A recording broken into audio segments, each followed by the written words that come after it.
ಲೋಕಾಯುಕ್ತ ಹೆಸರಲ್ಲಿ ಸರ್ಕಾರಿ ಅಧಿಕಾರಿಗಳಿಗೆ ಬೆದರಿಕೆ ಹಾಕಲಾಗ್ತಾ ಇದೆ. ಲೋಕಾಯುಕ್ತ ಡಿವೈಎಸ್ಪಿ ಅಂತ ಹೇಳಿಬಿಟ್ಟು ಕರೆ ಮಾಡಿ ಬ್ಲಾಕ್ ಮೇಲ್ ಮಾಡ್ತಾ ಇರೋದು. ಲೋಕಾಯುಕ್ತ ಹೆಸರಲ್ಲಿ ಸರ್ಕಾರಿ ಅಧಿಕಾರಿಗಳಿಗೆ ಬೆದರಿಕೆ.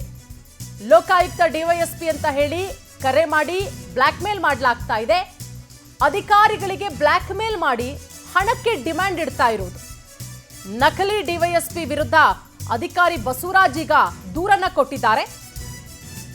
ವಿಧಾನಸೌಧ ಪೊಲೀಸ್ ಠಾಣೆಯಲ್ಲಿ ಎಫ್ಐಆರ್ ಕೂಡ ದಾಖಲಾಗಿದೆ. ನೋಡಿ, ಲೋಕಾಯುಕ್ತ ಹೆಸರು ಹೇಳ್ಬಿಟ್ಟು ಸರ್ಕಾರಿ ಅಧಿಕಾರಿಗಳಿಗೆ ಬ್ಲಾಕ್ ಮೇಲ್ ಮಾಡ್ತಾ ಇರೋದು. ಲೋಕಾಯುಕ್ತ ಡಿವೈಎಸ್ಪಿ ಅಂತ ಹೇಳ್ಬಿಟ್ಟು ಕರೆ ಮಾಡಿ ಬ್ಲಾಕ್ ಮೇಲ್ ಮಾಡ್ತಾ ಇದ್ದಾರಂತೆ.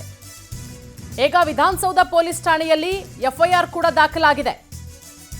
ನಕಲಿ ಡಿವೈಎಸ್ಪಿ ವಿರುದ್ಧ ಅಧಿಕಾರಿ ಬಸವರಾಜ್ ಅವರು ದೂರು ಕೊಟ್ಟಿದ್ದಾರೆ. ದೂರಿನ ಪ್ರತಿಯನ್ನ ಕೂಡ ಗಮನಿಸ್ತಾ ಇದ್ದೀರಾ. ಏನಿದೆ ದೂರಲ್ಲಿ? ಅಪರಿಚಿತ ನಂಬರ್ನಿಂದ ಸರ್ಕಾರಿ ಅಧಿಕಾರಿಗಳಿಗೆ ಕರೆ ನೋಡಿ ಬಂತು. ಲೋಕಾಯುಕ್ತ ಡಿವೈಎಸ್ಪಿ ಅಂತಲೂ ಕೂಡ ಇದೆ. ಟ್ರೂ ಕಾಲರ್ ಅಲ್ಲೂ ಕೂಡ ಹಂಗೆ ಇದೆ.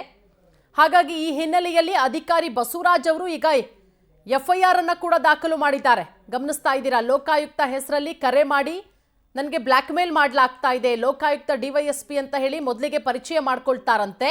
ಆಮೇಲೆ ಟ್ರೂ ಕಾಲರ್ ಅಲ್ಲೂ ಹಂಗೆ ಬರುತ್ತೆ, ಲೋಕಾಯುಕ್ತ ಡಿವೈಎಸ್ಪಿ ಅಂತ ಹೇಳಿ ನಿಮ್ಮ ವಿರುದ್ಧ ಅಕ್ರಮ ಆಸ್ತಿ ಗಳಿಕೆ ಕೇಸ್ ಹಾಕಲಾಗ್ತಾ ಇದೆ. ಕೇಸ್ ಹಾಕಬಾರ್ದು ಅಂತ ಹೇಳಿದ್ರೆ ಹಣ ಕೊಡಿ ಅಂತ ಹೇಳಿ ಡಿಮ್ಯಾಂಡ್ ಕೂಡ ಮಾಡ್ತಾರಂತೆ. ಹಲವು ಸರ್ಕಾರಿ ಅಧಿಕಾರಿಗಳಿಂದ ಲೋಕಾಯುಕ್ತಕ್ಕೆ ದೂರು ಕೂಡ ಬಂದಿದೆ. ಪೊಲೀಸರು ಆ ನಂಬರ್ ಲೊಕೇಶನ್ ಅನ್ನ ಟ್ರೇಸ್ ಮಾಡಿ ಈಗ ಆಲ್ರೆಡಿ ತನಿಖೆಯನ್ನ ಕೂಡ ಮಾಡ್ತಾ ಇದ್ದಾರೆ.